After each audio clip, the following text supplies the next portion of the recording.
So, Martha, um, as you know, this idea of the synod on synodality, what Pope Francis hopes for is that we can learn to better listen to each other, and especially listening to those who haven't always had a voice in the church or in the world, and who still don't, but also to listen to those who do have a voice. It's not so much about what's going to change. Can we change this? It's more about, can I learn to listen? That's the change that happens in my heart once I learn to listen. So we're trying to talk about different issues in these videos. And over a period of months, we're going to get to a lot of them. But today, I'm talking to you, first of all.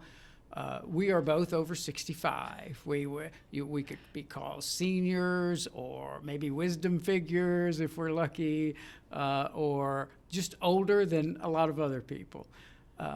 You're also a woman in the church. You have been a lifelong Catholic. Your family's Catholic. You have worked in grief ministry. And so as we look at issues in the church, I'm going to start with, how does the church meet your needs today as a senior woman, as a wisdom figure? Well, I've been involved in grief ministry for more than 3 years now, since my husband died. And it is through the church, through the cathedral, and it's been extremely rewarding to me. It was rewarding to go through, helped so much that I wanted to help everyone else. So I've learned a lot about dealing with major loss, and of course it can happen at any age. Certainly by the time you reach our age, it's probably happened several times. Yeah. Dealing with loss is so pervasive, so encompassing. It can be not just the loved one who dies, but it can be losing a job, or losing your home, or a tree falling on your home, or many things can cause a major loss and can cause grief. In fact, we've been in really a worldwide situation, grieving with the pandemic and the loss of the lives as we knew it. So specifically, the church has helped me with the grief and helped me involved me in grief ministry, or accepted my volunteer work with that. And that has led me on to other things, including a path I'm now pursuing in training and spiritual direction. So very much it's helped me get in touch with my emotions and my life, and it's something that I hope everyone can learn how to deal with their emotions and their loss. I think we don't deal with that enough in the society, but in the church. Yeah, and it sounds like you had this loss, the loss of your husband, and did you know it was grief? Did you know to name it as grief right away, or did someone have to help you even knowing that you were in grief? Oh, I knew I was in grief. I didn't know I was in anxiety, which is what specifically happened to me. But I had, my husband was in hospice for a couple of weeks. There was a chaplain and invited me to a different kind of grief support ministry, which did not work for me, but the one that the church offered did. So there are different possibilities out there. Yeah. So I'm interested, and I'm not saying this to point a finger at any particular parish. Did you know that your cathedral parish offered a grief ministry already, or did they reach out to you? Well, I had seen it in the bulletin, and this program, I believe, originated, at least in this diocese, originated at one church at St. Joseph's, and migrated, you might say, to St. John's, although I believe St. Joseph's is still doing it. I don't know how many of the parishes are doing it specifically. We are open to everyone, so we have had people from many faiths, and we've actually had people from out of town, because we started up a few months I guess it was about the time that people were starting getting vaccinated, we started up again. And there was nothing else being offered in town that we know of. So people were coming from out of town to come with and meet with us. Yeah. Which brings up another point. This, of course, we're looking at the Diocese of Shreveport, which goes from the Texas border to our west to the Mississippi River on our east and to Arkansas to the north. How do we as a diocese, as a church, make grief support available to the people throughout the diocese that may not have that at a certain parish? That's a good question. The program that we do is really quite easy to do. You don't have to be an expert in any way. It's based on a workbook. And so it would be easy for Dottie Stanford and I maybe to help people get it started in their own community. Ours is it's structured, and that's what I liked about it. It has a beginning and an end, and what I felt finishing it the first time was life is forever changed. Yeah. I will never be the person I was. Yeah. I go forward, and I can go forward with my husband's love supporting me rather than weighing me down. Yeah. And that, I think, is significant. We're not ever going to get over it in a sense if the love that we held in. Yeah. So. And just knowing that makes yeah. a difference. Yeah. Yeah. So how important is it to have a listening church? How important was it? Can you explain the importance, and maybe you can't, to you personally, that someone was listening? Well, I might be able to explain it better by saying what I see in the differences between genders in this respect. There are very few men come to grief ministry. Those that do are hurting, I think, even more than women. They don't feel they have emotional support. They don't have the friends they can talk to and open up. Yeah. They tend to stifle their emotions. And I know because of members of my family who did not deal with grief well. I know that now. I didn't see it then when it was happening because I didn't understand grief. But it shadowed the rest of their lives. And so that's one of my constant themes every time when we start a new group is talking about that. And so so I think that's extremely important. That might be a service that the church could do. I know that the Franciscan Richard Rohr has done a number of things over the years, reaching out to men and their particular needs, and I think this is one of them. Yeah. So it's to hear that perspective about men being one is we almost as a culture are encouraged to stifle those emotions or to pretend they're not there. And then when it's time when we really need help for it, there's no one listening because our best friends are usually other men. The people that we normally talk to are other men. So yeah, that's interesting. And the church in that respect, God being neither male nor female, the church can be there present for both of the genders, both of the sexes, that says, okay, here we are. Yeah.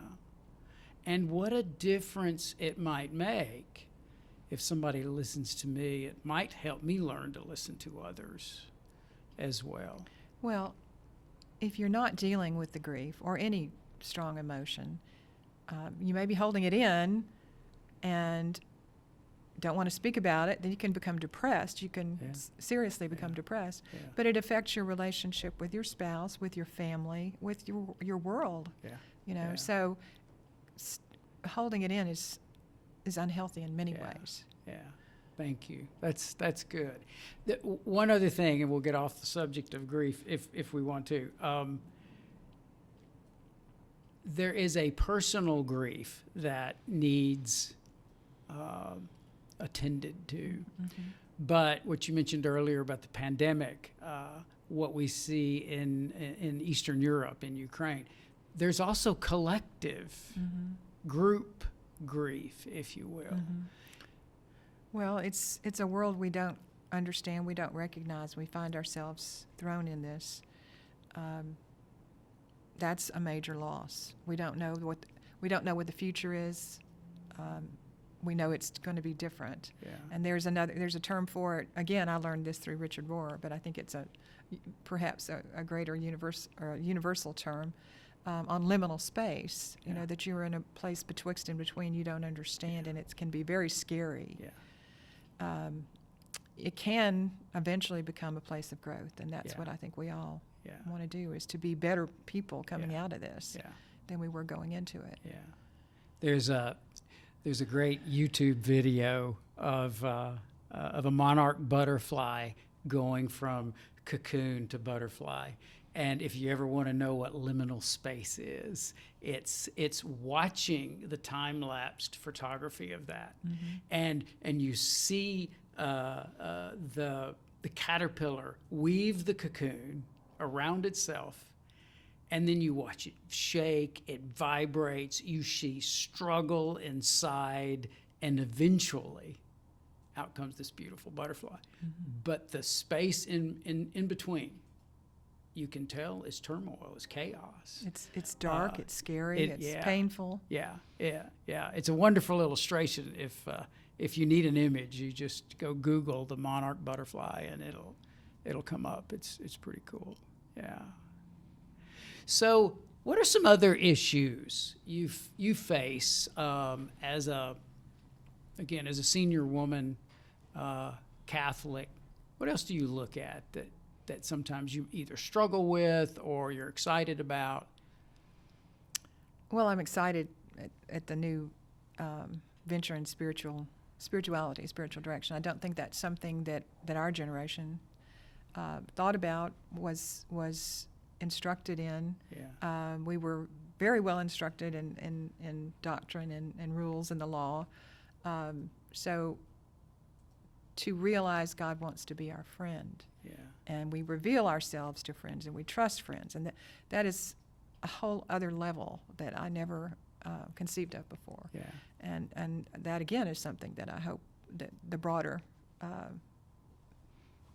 community can learn about and learn from. Yeah.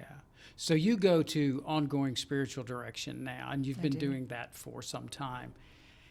Can you say a little bit about how that has changed you? Yes. Specifically, I took the Ignatian spiritual exercises as to lead to qualify even for this program, and I moved from being a person of the intellect, my mind, a person that controlled things, that was very capable but controlled things, and I became more a person of the heart. And so it really felt like a conversion to me. And I remember saying to my director, I said, I've gone from being a Martha of Bethany to being a Mary of Bethany. And that is an enormous thing for me, but for many women of my generation were, many of them were career women and responsible women, managers, and in the home you're a manager as well, and you're expected to handle problems. So to go from that part of being in control and just to listening and to surrendering. I'd always been frightened of the word surrender, but I no longer am. So, Martha, we talked a minute about spirituality, and yet we do have to have that head education, that theology, if you will. It's not two different things. It's just two sides of the same coin. And when one is the spirituality side of life that really is in the heart and how we live it, the other is the knowledge, the wisdom, the understanding through theology. How is the church today feeding, in this diocese, or providing the adult education, say, compared to what we used to do with the Greco Institute? I think that's a great lack, that the Greco Institute is almost non-existent now. It was thriving when my parents retired from their very active careers, and I think they took 45 courses, you know, in that sweet time in early retirement age, which I think you and I would qualify for, Yeah. when you're healthy and have so much you can give to the community, to the church, but you also want to grow. And the courses that they took, the vast range of courses, were incredible. I'm very fortunate that there's excellent adult faith formation, as it's called, at the cathedral, which is my parish. I know there are other parishes that handle it themselves. I don't think that it gets to every parish. One of the wonderful things about the Greco Institute was going out to even the smallest congregation all over into the rural areas. You know, that was just incredible. Yeah, I can remember teaching in Greco and going to, say, like the church in Vivian, and you know, you would go early because they would put on this spread of food that you know, we would eat for 45 minutes before we started. But they were hungry for whether it was church history, whether it was the letters of Paul or Vatican II or whatever it might be. And I think in today's world, we have issues that come up, from bioethics to the LGBTQ to the idea of not having an annulment but being remarried. All of these issues that are now quite prevalent in society that we, I think, and if you don't agree, say so, we could really be helping the body of Christ, the people of God, by bringing those issues up and let's talk about them. I absolutely agree. I think that's a great struggle with families dealing with major changes in society and knowing what the church teaches from their childhood, but having a hard time adapting to the new world. I think that's very important. And I do think it's important to bring the generations together in that. I think say 3 generations or 4 generations should be talking about these issues together and listening to each other and their own points of view on that. It would be so helpful. I think part of the problem with families is not knowing how to talk to each other about these very delicate issues without getting mad. It's hard not to get upset when it's your family member, but if you could maybe bring your mom or your kid or whatever to a session to talk about things like that and hear other people's point of view, and I think it would give you something to take home, and you'd have a basis to talk about this issue. Yeah. I think so too, and you bring up such a good point. Again, this whole idea of listening to each other, it is across generations that we learn. I can learn from the millennials, and hopefully they can learn from me. And so the opportunities that you and I have at our age to be someone who can listen not only to millennials but to all other generations, and then invite them to turn around and listen to us. We learn on such cross levels when we do that the church really, if the church changed then, it would be God changing the church and not us manipulating how we think the church should look like. So far in my life, I've learned that whatever I thought things should look like, God had a different idea. And I always use this, and you've heard me do it. It's Jesus standing before Pilate and saying, "You don't get it. My kingdom doesn't look like yours. It doesn't look like what you've got in mind." And I think we're only going to get that with listening. Anything else you can think of before we finish today that you want to make sure we get to?